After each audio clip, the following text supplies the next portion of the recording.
Inilah kisah yang akan kita bahas hari ini. Sebuah episode krusial dalam sejarah penaklukan Syam, yaitu pertempuran Fal, atau yang juga dikenal sebagai pertempuran Pela.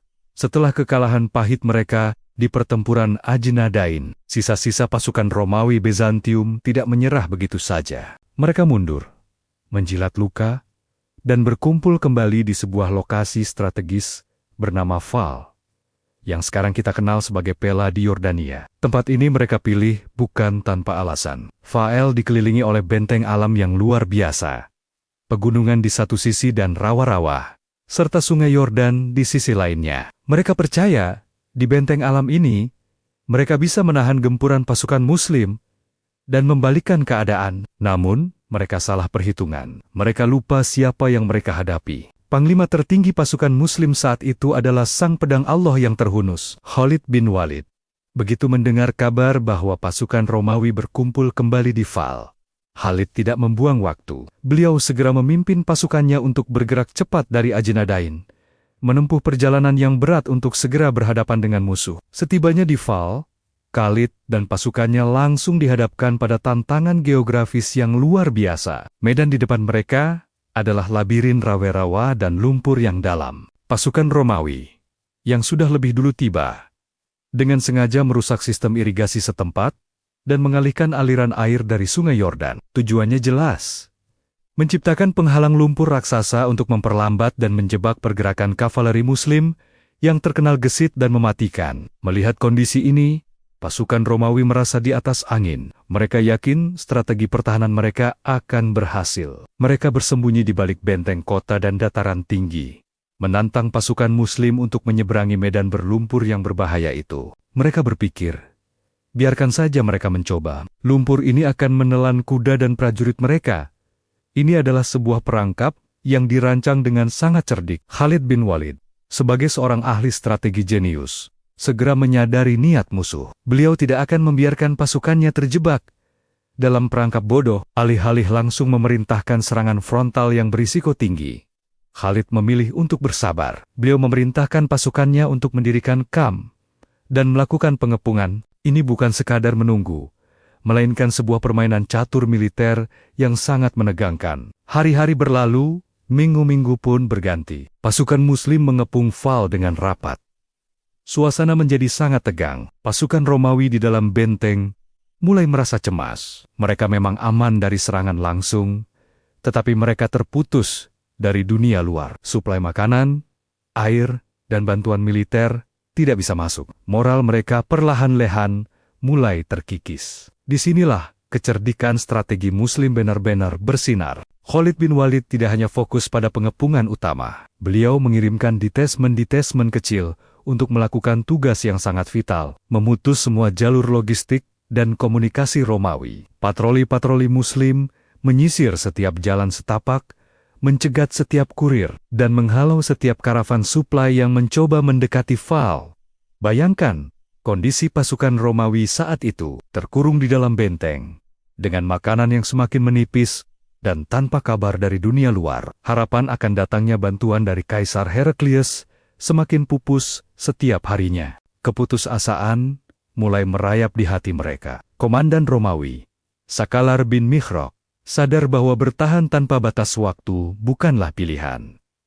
Mereka harus melakukan sesuatu. Akhirnya, setelah pengepungan yang panjang dan melelahkan, Sakalar mengambil keputusan nekat. Ia memerintahkan pasukannya untuk keluar dari benteng dan menghadapi pasukan Muslim dalam pertempuran terbuka. Mungkin ia berpikir, lebih baik bertempur dan mati sebagai prajurit daripada mati kelaparan di dalam benteng. Mereka keluar dengan formasi yang sangat rapat dan disiplin.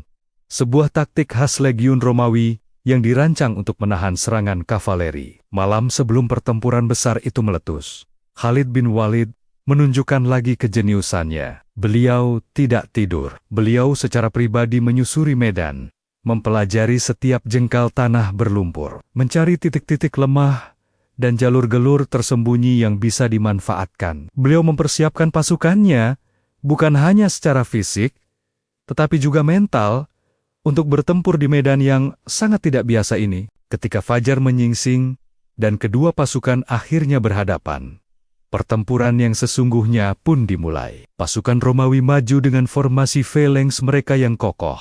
Namun, pasukan Muslim, di bawah komando brilian Khalid, tidak menghadapi mereka secara langsung. Mereka menggunakan taktik pukul dan lari yang fleksibel. Kavaleri Muslim yang lincah akan menyerang dari sisi, memancing barisan Romawi untuk bergerak, lalu mundur sebelum mereka bisa membalas. Pertempuran berlangsung sengit. Suara dentingan pedang, teriakan para prajurit, dan derap langkah kaki di atas tanah becek memenuhi udara. Meskipun medan berlumpur menghambat pergerakan kedua belah pihak, pasukan Muslim yang lebih ringan dan fleksibel ternyata lebih mampu beradaptasi. Mereka perlahan tapi pasti berhasil memecah konsentrasi dan formasi pasukan Romawi yang kaku. Puncak pertempuran terjadi ketika Khalid bin Walid sendiri memimpin serangan penentu. Dengan keberanian luar biasa, beliau dan pasukan elitnya berhasil menembus jantung pertahanan Romawi dan mengincar sang komandan,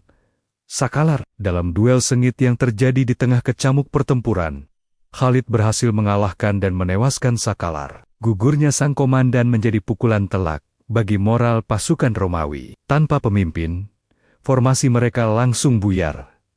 Kepanikan menyebar seperti api. Mereka yang tadinya bertempur dengan disiplin, kini berlari tunggang langgang tanpa arah, mencoba menyelamatkan diri. Namun, tidak ada tempat untuk lari. Di belakang mereka ada pasukan Muslim, dan di depan mereka ada Rowerawa yang mereka ciptakan sendiri. Perangkap yang mereka siapkan untuk musuh kini menjadi kuburan bagi mereka sendiri. Banyak prajurit Romawi yang tewas di medan pertempuran, dan lebih banyak lagi yang tewas tenggelam di Rowerawa saat mencoba melarikan diri. Kemenangan pasukan Muslim di pertempuran Fal begitu telak dan menentukan. Diperkirakan puluhan ribu tentara Romawi menjadi korban dalam pertempuran ini. Kemenangan di Fal memiliki dampak yang sangat besar, jauh melampaui medan pertempuran itu sendiri. Pertama, kemenangan ini menghancurkan sisa-sisa kekuatan utama Romawi di wilayah selatan Syam.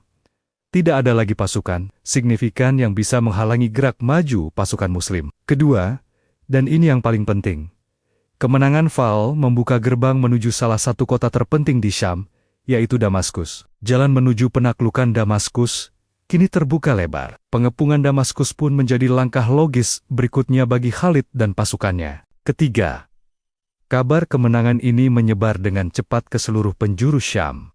Penduduk lokal yang selama ini berada di bawah kekuasaan Romawi mulai melihat bahwa kekuatan Romawi tidaklah abadi. Mereka melihat keadilan dan perlakuan baik yang ditunjukkan oleh pasukan Muslim. Hal ini membuat banyak kota dan suku di Syam lebih terbuka untuk menerima pemerintahan Islam. Bahkan banyak yang memilih menyerah secara damai tanpa perlawanan. Pertempuran Fal adalah bukti nyata dari kejeniusan strategi militer Khalid bin Walid dan ketangguhan iman pasukan Muslim. Mereka berhasil mengubah kelemahan medan yang sulit menjadi kekuatan. Mereka menggunakan kesabaran, kecerdikan, dan keberanian untuk mengalahkan musuh yang secara teknis berada di posisi yang lebih menguntungkan. Kisah ini mengajarkan kita bahwa dalam menghadapi tantangan seberat apapun, kesabaran untuk menunggu momen yang tepat dan kecerdikan untuk melihat peluang seringkali lebih ampuh daripada kekuatan kasar semata. Pertempuran Fal bukan hanya sekadar kemenangan militer,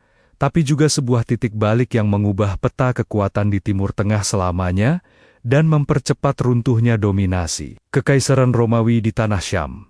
Terima kasih sudah menyimak kisah luar biasa ini sampai akhir. Semoga ada pelajaran berharga yang bisa kita petik bersama. Jika kalian menyukai konten seperti ini, jangan lupa untuk like, komen, dan subscribe agar tidak ketinggalan video-video kami selanjutnya. Sampai jumpa di episode berikutnya.